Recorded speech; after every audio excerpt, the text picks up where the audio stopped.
Okay, I'm going to start off with a few comedies that I've done on stage X number of times. And just to, yesterday, I started checking out my bankroll, and I went, this is amazing. I got enough money to last me the rest of my life, providing I die by noon tomorrow. Thank you. There's one that I did for Bobby the other day, and he seemed to like it. And this is, the Pope takes a flight in from Rome, and he lands in O'Hara, Chicago airport. And the limousine driver's waiting for him. Pope jumps in, and away they go. But they only get about 2 blocks when the Pope taps on the divider plexiglass. So the chauffeur pulls over, the Pope gets out, and the two of them standing there, and the Pope says, it's been at least 5 or 6 years since they've let me drive. And I absolutely love to drive. You gotta let me drive this thing, even 2 miles. So the chauffeur says, oh, Your Holiness, there's no way this will cost me my job. It just can't happen. So the Pope gets down on one knee, and he says, oh, you just got, and so the chauffeur looks around. Here's the keys, go ahead. Pope jumps in, chauffeur gets in the back, and they're cruising. They only get about 2 miles, and all of a sudden it's...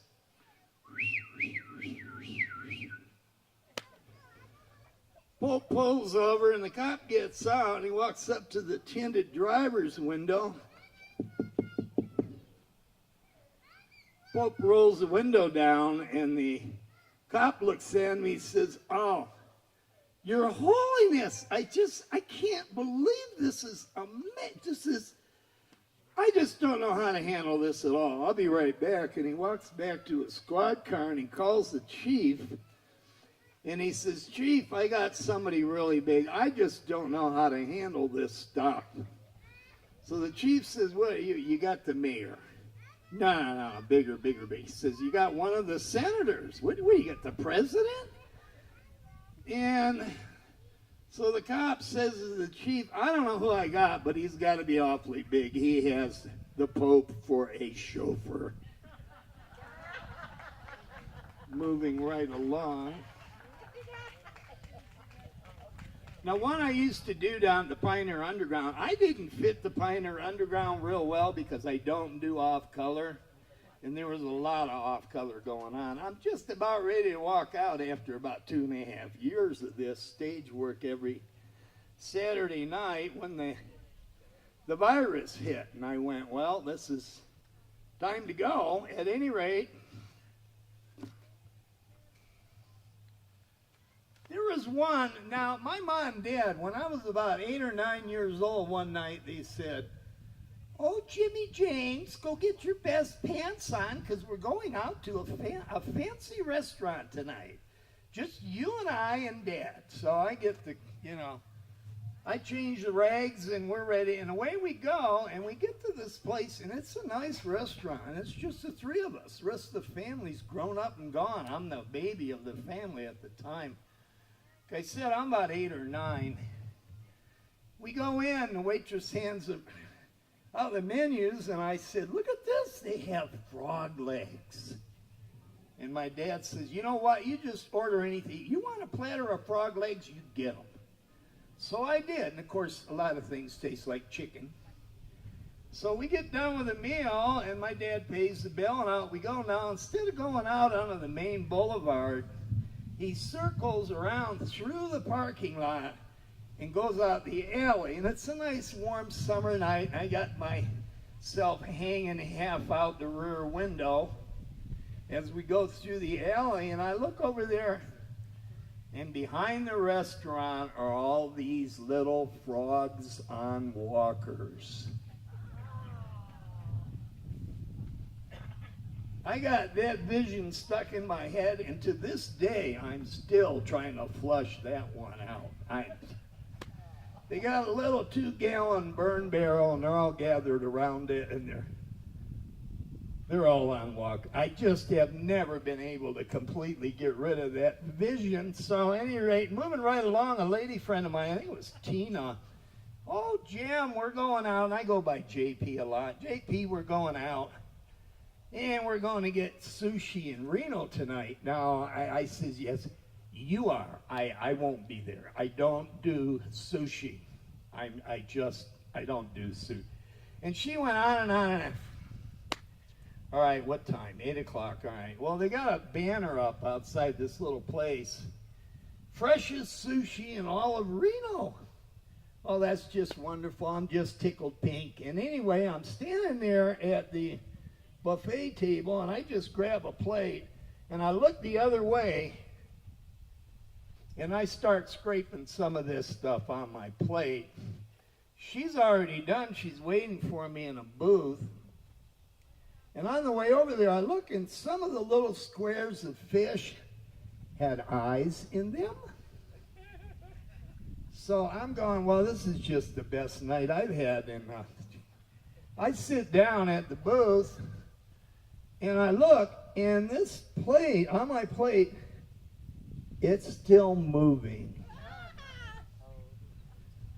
So I looked at her, and I said, oh, sweetheart, I'll be right back. I'll only be a moment. I got to use the restroom. So I head down the hall, and on the left is the double swinging door for the kitchen. And one of the Orientals in there, he knew what was happening. And he flipped the door open, he grabbed me and pulled me in the kitchen. And he points over in the corner, and he says, door, exit door, broken, no work. You go out, broken, exit door. So I almost kissed him. I hugged him twice, ran out the door, and I go out, and it's nighttime, and all I see across the street is Burger King. So I went over, got a Whopper, I hitchhiked home, and I haven't seen Tina since then. There you have it. What's we got here? We got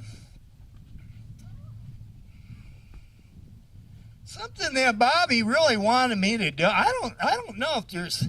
We'll try it out. I haven't never done this one on stage. This is one I did for him last night. He and I are drinking coffee one day, and we wind up. We're just laughing and joking, and we get way too much coffee, and we wind up. The end result. I'm running here and there and back and forth and all. It just 80 miles an hour, and finally the caffeine wore off, and I went into slow motion. There's your joke, Bobby. Now, my closing at the Pioneer Underground, generally I did the same closing. A guy named Fat Jack, some of you may have known him. I can't recall his last name. My height, very beefy, wasn't really fat, he was just beefy, and he became a father figure to me during a way back part of our lives. And we would meet at a Carl's Jr. that was down near the Ormsby house every morning. I was a contractor, painting handicap zones, doing striping, arrows, all that kind of. I was a parking lot artist. So anyway, we would meet at Carl's Jr., and he was really a father figure. If anything ever happened and I need him, he'd be there within minutes. Just a great guy.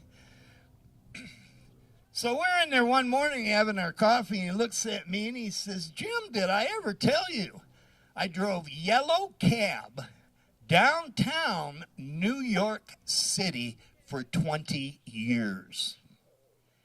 And I just backed up and I said, you've got to be kidding me. And he stood there and he crossed his arms and he said, so help me God, yellow cab, 20 years, downtown New York City. And I said, oh my God, the stories. Now, I've been a poet, songwriter since I was 4 years old, and I've heard a heck of a lot of stories, and I've done a lot of them, but this one, I just said, I can't even imagine the stories, and what about the jokes? And he says, oh, thousands and thousands. Now, Jack had a head about this big, gray hair combed back. And if you put a cigar butt in his mouth, he was the all-time cabbie. If you were in Hollywood looking for a cabbie to fill a part in a movie, out of 1,000 people, you'd pick Jack. He looked the part. So I said, what about your favorite joke? He said, quote, let me scratch my brain in the morning when we meet. I will tell you my favorite. And I couldn't sleep. Couldn't wait for morning comes. And we each take a sip of our coffee, and he says, are you ready? Are you ready? Just for you, sweetheart. A cabbie gets a drunk call, and he drives down the bar, and he goes in. The bartender says, down at the end of the bar, he just fell off his stool. The cabbie goes, oh, just this is marvelous. I got to find another job. Goes down there, and he picks the guy up.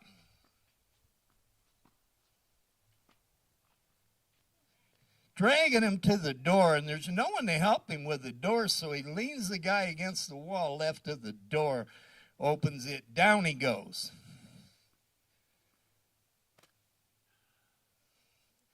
Picks him up, gets him through the door, and he gets him out there to the cab, and he's got a handful of the guy still, and he just can't get the cab door open, so he leans him against the side of the cab toward the rear. Gets it, down he goes again. At this point, he reaches in the guy's pocket, and he takes his wallet, and he goes, okay, 74 134th Street. I know about where that is. Stuffs him in the back seat, shuts the door, goes around, gets in, he drives over there. Now, this is a brownstone neighborhood, so he's got 8 or 10 steps. He's got to drag this guy up, and he finally gets him up there. Trying to get the buzzer. He's got an armful. He just can't do both. So he leans him against the front of the building, left of the door, holds him there. Down he goes. At this point, he thinks, you know what, to heck with this guy. Just let him lay there. And he hits the buzzer, and a lady comes to the door, and he says, ma'am, as you can see, I'm with Yellow Cab. Does this guy belong here? And she says, why, yes, he does, but where's his wheelchair?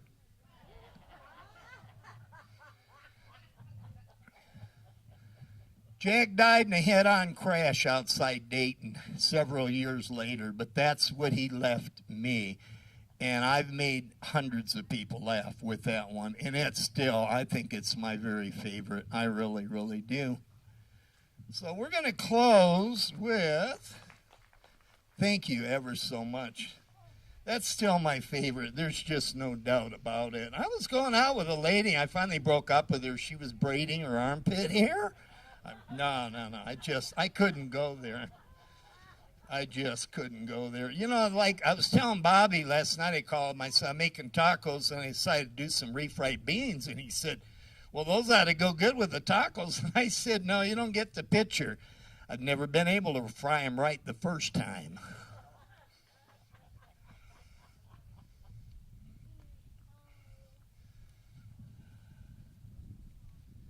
You guys have been a great audience. You really have. You don't know how much I appreciate this day. It's been a rough time. I am Poet Laureate of Virginia City, Nevada. I've been their Poet Laureate for about 25 years or so. And they also named me that in Sandpoint, Idaho, my very favorite place ever, as well as Lone Pine at their film festival. I've done it a number of times. This is quite the day. I really appreciate being able to be here. And like Red Skelton used to say, good night and may God bless.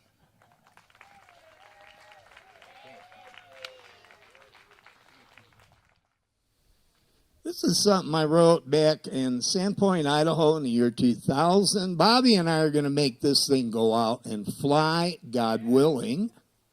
And it's called Nothing Short of Heaven. As soon as he cues it, I don't have a band to back me, but we'll do the best we can with this one. I hope you like it.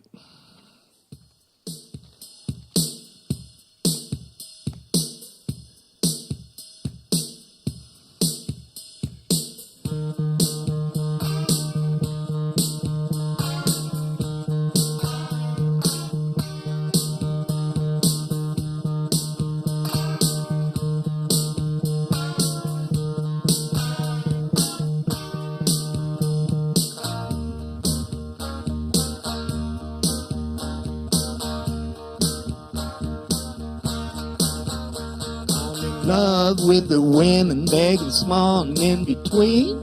I like their ways and rhythm, if you know what I mean. I may not understand them, I seldom know their plan, but I love them all the same. They make me glad that I'm a man. They may be all from Jupiter or somewhere out in space, but nothing short of heaven can beat their warm embrace. 8 to 80, without them here, this world would never spin. It comes down to the human race, they're surely bound to win. I'd never want to own one, but God's lend me a few. Without their love and company, I've never made it through. They may be off from Jupiter or somewhere out in space, but nothing short of heaven can beat their warm embrace. They may be off from Jupiter or somewhere out in space, nothing short of heaven can beat their warm embrace.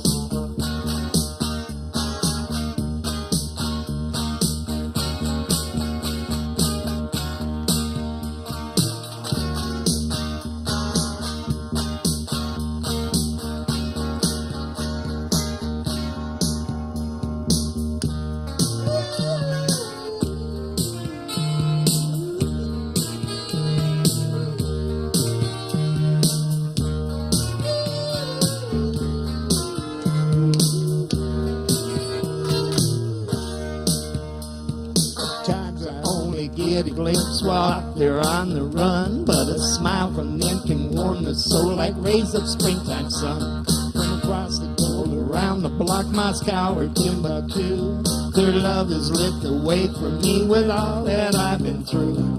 They may be all from Jupiter or somewhere out in space, but nothing short of heaven can beat their warm embrace. I gotta love them, everyone, when all's been said and done. No matter how you look at it, I'm still some other son. I love with the women, big and small and in between. I like their ways and rhythm, if you know what I mean.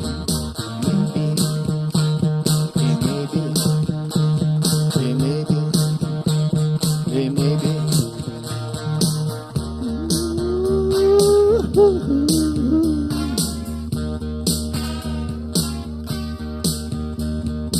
Love with the women, big and small, in between.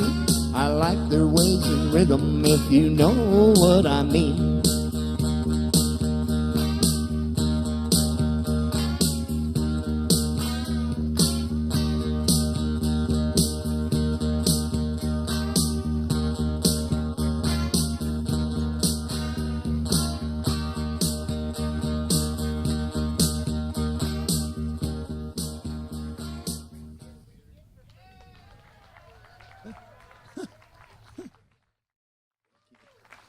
One of my favorites I wrote back, I'm so glad you asked. One of my favorites I wrote back 10/22/13 is called In the Spirit. And it has a completely different type of tempo. I'm really looking forward to getting some music to it. In the Spirit, are you ready? You ready? Here we go. It's the rhythm of the ocean. It's the lyrics and the beat. It's in the splendor of the Spirit. Makes you want to move your feet. It's in the atmosphere. It's in the vibes of love that makes you want to rise above. It's in the children's laughter. It's here and there and all around. It's in the wind out on the highway when you're inspiration bound. It's in a peaceful dream when love is all around. It's in the middle of a hug. It's as if you're heaven bound. It's when you're really living beyond just getting by. It's when love is all around and you feel like you can fly. It's love and inspiration. It's angelic high. It's when love is all around and you feel like you can fly. It's in the rhythm of the ocean, in the lyric and the beat. It's in the splendor of the spirit. It makes you want to move your feet. It's the rolling, rocking rhythm of a cascading mountain stream. It's the spicy, salty ocean air that provides Pacific dreams. It's the stillness of the stars as if diamonds in the night. It's the osprey, owl, and eagle when they take to flight. It's where the redwoods meet the ocean, where the surf is keeping beat. It's when love is in the air and you gotta move your feet. It's in the rhythm of the ocean, in the lyrics and the beat. It's in the splendor of the spirit that makes you want to move your feet.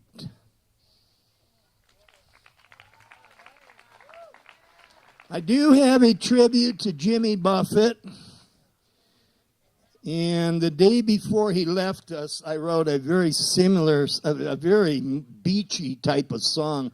This is a tribute to Jimmy Buffett, and we're working on getting it to his family as I speak. Very short and sweet. Born of dreams. Give me music my spirit may fly to, up, off, away, and gone into the setting of the sun or the rays of coming dawn. A symphony of splendor to match mountain waters' motivation, high up above the cities that sparkle nightly across the nation. A true symphony of splendor, our songs sung by mountain streams. Give me music my spirit may fly to. Grant me music born of dreams. Thank you. In closing, another song without music as yet. And it's titled Fiddle, Keyboards, Banjo, and Guitar. Just for you. I'm picking on this group here. There's something just drawing me to this. I mean, I'm surrounded by beautiful women today. This is just... This is called Fiddle, Keyboards, Banjo, and Guitar. It's Jimmy Rogers, Merle Haggard, Mother Maybelle Carter, along with Patsy Cline. They're playing music with the Angels. God knows they're doing fine. There are a lot of Nashville legends playing just across the shore. With all some gave from heart and soul, we'll love them forevermore. When you hear a lonely whistle from a distant freight train on a roll, if you were born with music in your heart, it has to touch your soul. Old homesteads tell their stories of families that used to be humble, hard-working people in the old-time land of proud and free. Country music tells its stories from the times of yesterday. Fiddle, keyboard, banjo, and guitar can take heartbreak and stress away. The past at times keeps coming back while the now keeps on moving out along. More power to all those who can capture life with songs. It's Johnny Cash and Woody Guthrie. It's the so-called Mother Church in Opry Land. While Marty Stewart and Dolly Parton keep country's music fires fanned. It's not so much the lure of stardom. It's not so much the gain.